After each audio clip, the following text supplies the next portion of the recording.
Good morning, everybody. Happy Monday. We have an amazing show for everybody today. What do we have, Krystal? Indeed, we do. A lot of political news, wild stuff going on. So Trump facing a second assassination attempt. This morning, we have a look at some really deranged social media postings from the alleged attempted assassin. So we'll get into everything we know there. We've also got a whole lot of post-debate polls now, things starting to come into focus. Also, excuse me for this very cheesy cringe thing I'm about to say. Trump and Taylor Swift, not a love story, guys. Oh, you did the thing. I had to do the thing. All right, in addition, J.D. Vance spending his time attacking yours truly and also Zed Jelani, and we have Zed on the show to talk about that and also just to get into more what the hell is going on there. J.D. was on a bunch of the Sunday shows yesterday talking about the whole Haitian pet situation. So lots to dig into there for sure. Also Trump in his Laura Loomer era. What does that mean for him and the campaign? What is the potential fallout as Loomer and Marjorie Taylor Greene are also completely beefing in the messiest way possible? So a lot that's interesting there. Bill Maher making a stunning prediction, saying it is over for Donald Trump. Yeah, we will see if he's right. Could be. Find out. We'll discuss. Also, speaking of messiness, messy fight, beef between Jill Stein and AOC that we can dig into as well after Jill Stein was on the Breakfast Club. Very interesting appearance there. Yes, that will be very interesting. Now, as Krystal said, we're going to go ahead and just go straight into this second attempted assassination of Donald Trump. So let's go ahead and put this up there on the screen. We've got some of the details now on the suspect, the alleged shooter. His suspect's name is Ryan Routh. He's in custody following that assassination attempt on Trump at the Florida Golf Club. On the right, for those who are watching, you can see the photo of him whenever he was arrested by authorities. The story behind this is honestly quite crazy. So we can go to the next part, please, which is a map that shows a little bit of how some of this went down. Now, according to Sean Hannity, who was on the phone with Trump and actually was supposed to golf with Trump that day, he said that Donald Trump was playing on the fifth hole of the West Palm Beach golf course.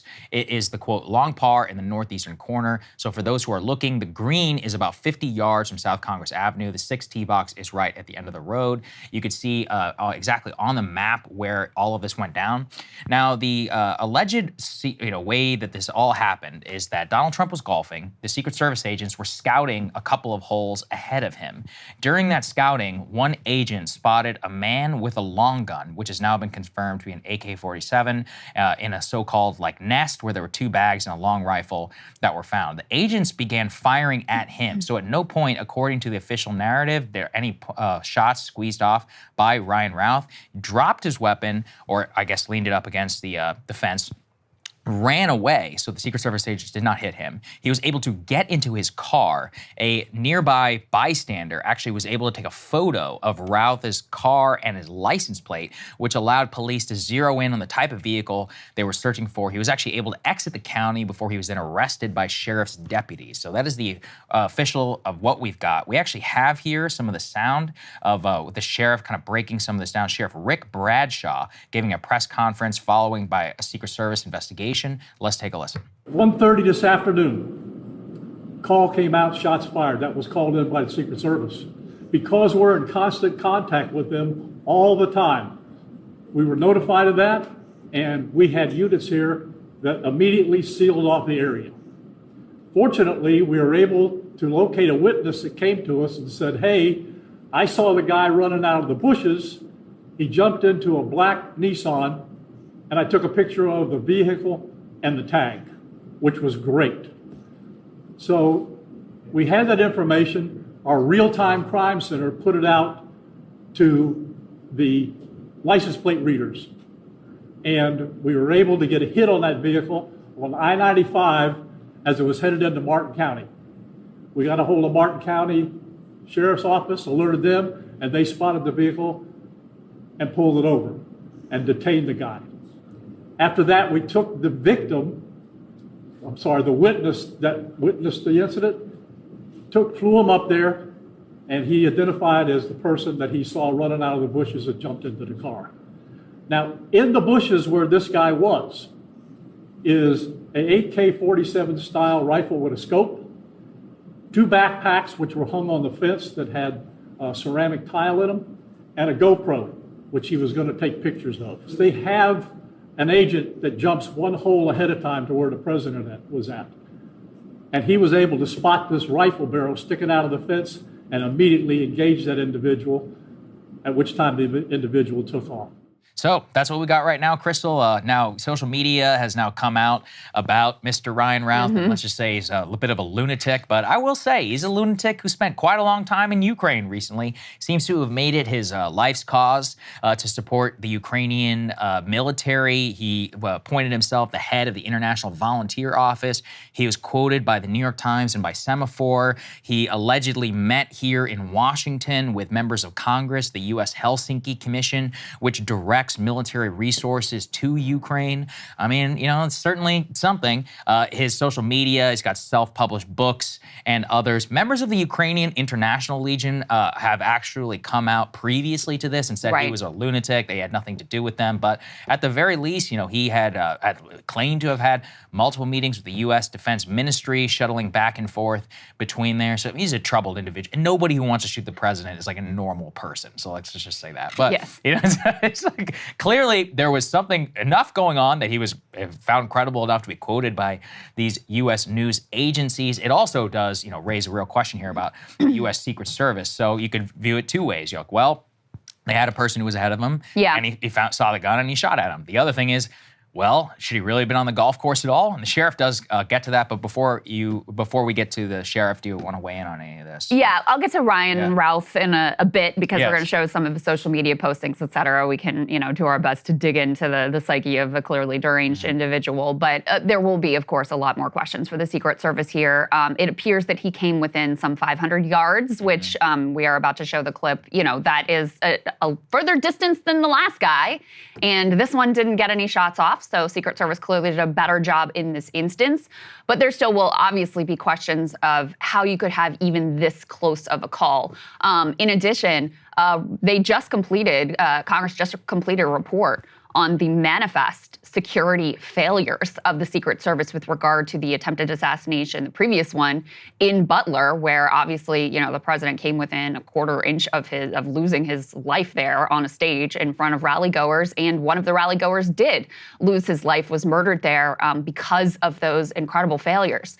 So this will raise a lot more questions of how he was even able to come this close. But yeah, the social media postings when we get there are really something. It seems that Ukraine was an absolute fixation for this guy. He was running a website that he claimed was, you know, for foreign fighters from around the world to be able to sign up to go fight in Ukraine. He has multiple postings where he's like, I want to go fight and die for the Ukrainian cause. Pro-nuclear war. He wrote a book about that. He said, why nuclear war? Oh, Jesus, I didn't know that. Here's the thing. Look, you know, in pro-Nikki terms of Haley, which, you know, I'm just going to move away from his musings and just be like, okay, what do we actually know about this guy? And like, what we know is that he was in Ukraine for months. He was running an organization. He was found credible enough to be quoted by the New York Times, by Semaphore, who assumed to believe that he was some person who was involved in this cause. I have to believe that he at the very least had some credibility to allegedly get meetings with the defense ministry. He was always on social media. Now, look, it's certainly possible that he was fooling everybody. If so, it was kind of embarrassing for multiple news outlets too. And the person who quoted him, Thomas Gibbons-Neff, in my opinion, the best military reporter who's out there. He's done multiple reports actually about Israel, about the misconduct of the IDF. He's done some of the reports in Ukraine about Ukrainian friendly fire, which killed their own citizens. He was banned from Ukraine by the Ukrainians. He's done a lot of good reporting on Afghanistan. He himself is a former U.S. Marine. I followed him for over a decade. I remember covering the Pentagon and seeing him there. I think he's very, very talented. And so for him to quote him, he has written a piece now this morning, he said he was laughing when he got off the phone with him because he thought he was in over his head. But he still quoted him and he put him in the story. So I'm like, okay, well, I think there's something. I think that the U.S. Helsinki Commission and the government need to answer questions about whether they directed resources and worked with this individual. Like I said, I don't want to say they were all in together. The International Legion of Ukraine literally denounced him earlier, and they put out multiple threads saying, don't work with this guy. But his life's mission was apparently enough to get him involved with Afghan fighters who wanted to go to Ukraine. That seemed to be like the major conduit that he was trying to run and help here in Washington. So is he crazy? Absolutely, and we will get to that. But he was crazy enough, to also bamboozle his way into quite a few big level rooms here, I think. He also had quite a lengthy rap sheet. I mean,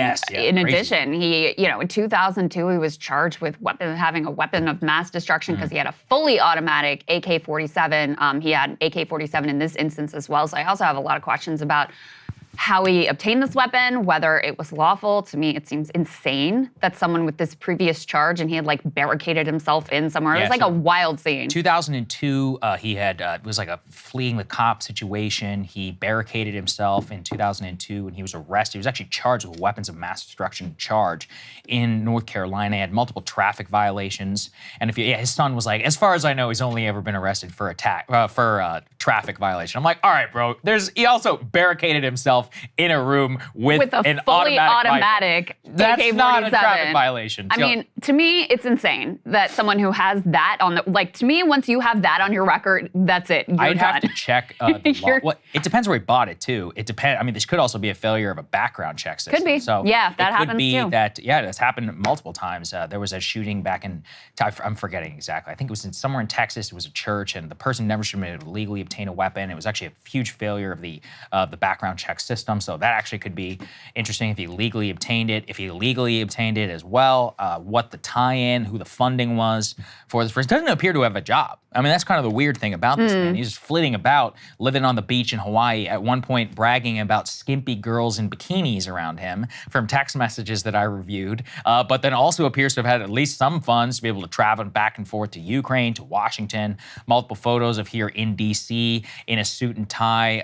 outside the Capitol, implying that he was meeting with people. Listen, there are crazy people all around the city. Some of them work inside the Capitol. So, was he just fronting this entire time? Like I said, I think that could be the case. The Secret Service questions here are abounding. Ro Khanna's already calling for the director of the Secret Service to appear back in Washington. The acting director is actually currently down in Florida right now. But to have, as he says, 2 assassination attempts in 60 days on the former president is unacceptable. The sheriff actually opined a little bit on this. Let's take a listen to what he had to say. Well, you got to understand the golf course is surrounded by shrubbery. So when somebody gets into the shrubbery, they're pretty much out of sight. All right. And at this level that he is at right now, he's not the sitting president. If he was, we would have had this entire golf course around it. But because he's not, the security is limited to the areas that the Secret Service deems possible. So there you go. So it's about the actual security perimeter around that. It does seem absolutely crazy. I mean, I can tell you actually, whenever I was on White House duty, often had to go to the golf course with Trump, and they had that thing locked down, man. So the first time that I heard this, I was honestly shocked because I'd seen a little bit of the security perimeter. Whenever Trump was president here, he would go to Sterling, Virginia and golf at the Trump National Golf Course, which is nearby, and I had to do that a couple of times whenever I was running pool duty. You basically just sit in the car and wait for him to be done. But you get to see and observe a little bit of where it all is. Secret Service is always tracking his movement. They're like, hey, he's on the 8th hole, now he's going to the 9th hole. They've got a whole perimeter around that in terms of the people who are around him. So for him to be able to get within several hundred yards of the president, with the long-range weapon. Also, I mean, I don't think enough people are paying attention to the fact that they took a shot at him and they missed. Not only do they miss, he's able to actually leave the gun, I know, that was kind of crazy to me, and drive away. So I'm like, well, then you don't have a secure perimeter clearly around it or something like that. Yeah. Never would have happened. So Secret Service has got a lot of questions here. I mean, we haven't had this many attempted assassination attempts, legit ones, on a former president since Gerald Ford in the 1970s in the same, actually similar time frame. I think it was 17 days, where somebody came very close to killing him twice. One of them was the Manson family. I mean, it's a crazy story. It seems clear, we need to beef up security around former President Trump. He should have the level of Secret Service protection that, a sitting president would have, because the thing that is most troubling to me is, in some ways, this seems like a horrifying new normal. Once these horrible, terrifying, bad ideas get out there in the public, there's often a copycat effect. You've seen this with school shootings as well. And you see it even with, epidemics of suicide in areas. Yeah. Once a bad idea takes hold, there's no reason why we should think that Ryan Ralph will be the last person who gets it in their head that they're going to take a shot at former President Trump or another high-level elected official. So, to me, it's a no-brainer. Like I said, listen, they did their job. They made sure he didn't get a shot off. They were able to capture him through some of the fortunate good work of local law enforcement as well. But there's no reason why this individual should have been able to get even this close to former President Trump. And, that golf course, it's right there on the street. Yeah, it's right on the street, as we showed in the map. Yeah, you could see where he was probably not a difficult place to get to if you just, duck a fence or jump a fence or whatever, and you're right there within hundreds of yards of the former president and potentially future president. So, it's wild when you realize how actually insecure all of these situations are, whether it's a rally, which you can understand is a very difficult situation to control, but there were manifest incredible failures there, or him just going out to do something he does quite frequently, play golf on one of his golf courses. It's the most predictable thing on the planet. You're like, oh, it's Sunday. Yeah, Trump is going to be He's going to be golfing somewhere. He's like a clock. I saw some people online like, how did he know he was going to be golfing? I was like, it's a day that ends in Y. Like, that's the majority of what he spends his time doing. I feel a bit this way, the way that I always do about TSA, where I'm like, this is all fake. You know how many hours of my life have been wasted by the U.S. Secret Service, waiting in line for them to pat me down, taking people's nicotine vapes away at the White House, and going through your bag and making sure your laptop is. Meanwhile, you're shaking me and everybody else who's ever come into the White House down. I have to submit my social security number and all this other stuff, which I always thought, fine. I'm walking in to the White House, but now you get two incidents in 60 days. So I'm like, okay, jokers, what was all of that for? Was this all fake the entire time? This is, it's like, have you just been wasting our time when you can't even do the very basics of your job? And as we covered after the first attempted assassination, a lot of that ended up being correct. You had the Columbia nightmare with all those agents. You had multiple incidents where people were able to get close to the president, huge failures. There's some meltdown going on Kamala's Secret Service detail. This whole agency obviously just needs to be totally burned to the ground and reformed. Well, and that was one of the things we said after the first attempt too, is there's an illusion. I had an illusion of the protection around these high-level individuals, these protectees is gonna be airtight, like rocks, like there's no way someone could penetrate. And so it's not only us that notice, this is not as difficult, it's not so hardened as we thought that it was. It's unhinged individuals like Ryan Ralph, who also saw that and said, hey, I think I could do something here, and tried to take matters into his own hands. So, unfortunately, like I said, I fear that this could be a new normal. And so that's why there's no doubt in my mind, like the level of protection, the resources that are being dedicated to his protection in particular should be dramatically increased. It's very scary. All right, let's go, as you said, we teased this now. Mr. Ralph's had everybody wants to know who this guy is, Let's put this up there. He doesn't really fit. The only thing you could really pin him on is Ukraine. Everything else, not really. So here's, for example, some tweets recently. He said, I would like to buy a rocket from you to Elon Musk.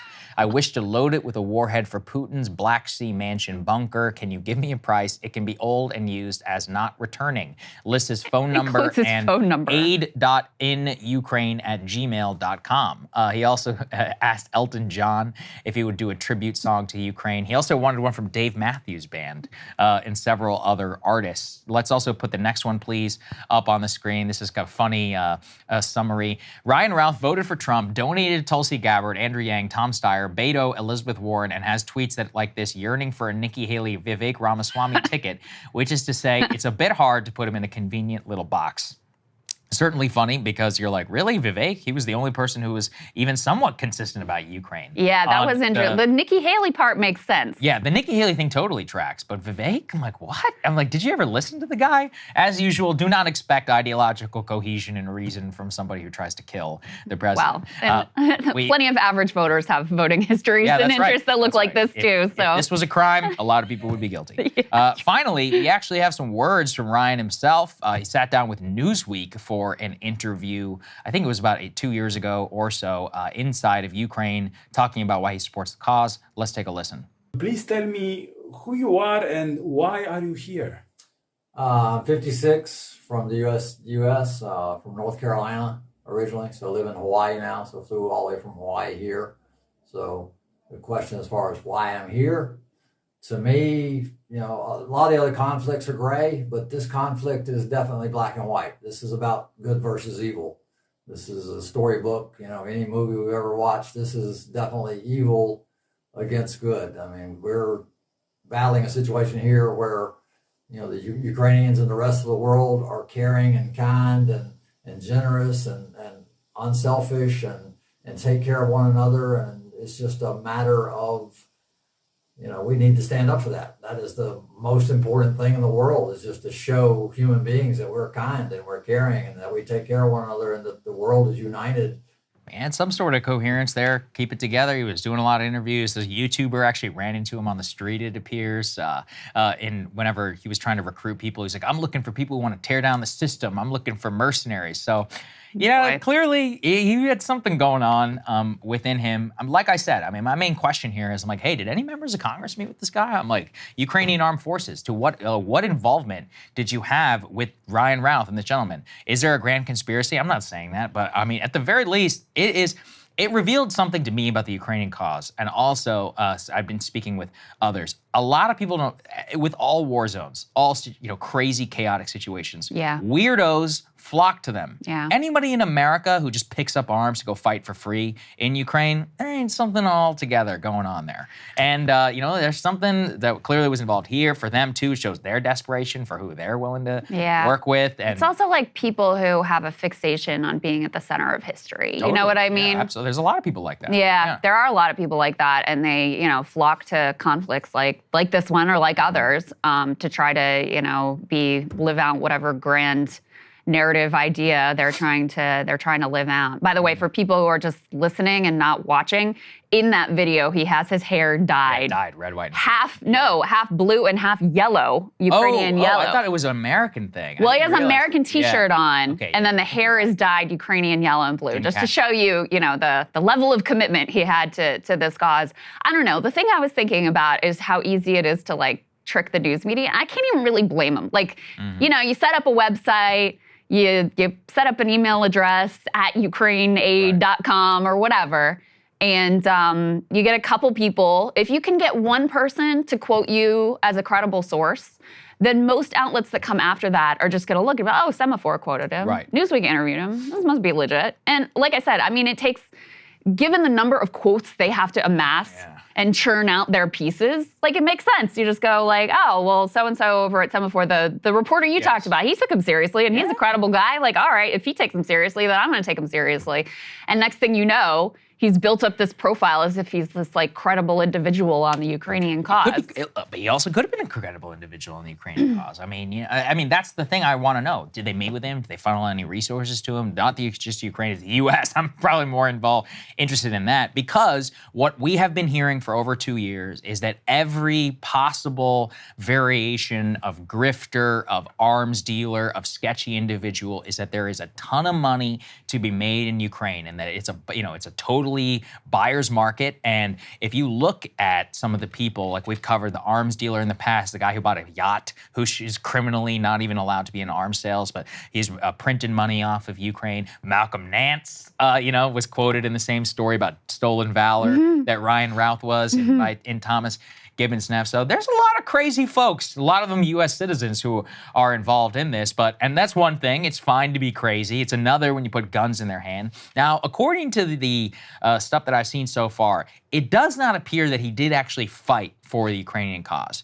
He was based either in Lviv or in Kyiv at various different times with this international organization for volunteers, is what he called it, in terms of his meetings with the defense ministry. But yeah, like you said, it could be that he was fronting this whole time, but he could have used that to a certain end, like getting meetings with members. You know this too. Getting a meeting with members of Congress. It was like, hey, I was quoted by the New York Times, right? Yeah. Parlay that absolutely. into something interesting. Yeah, absolutely.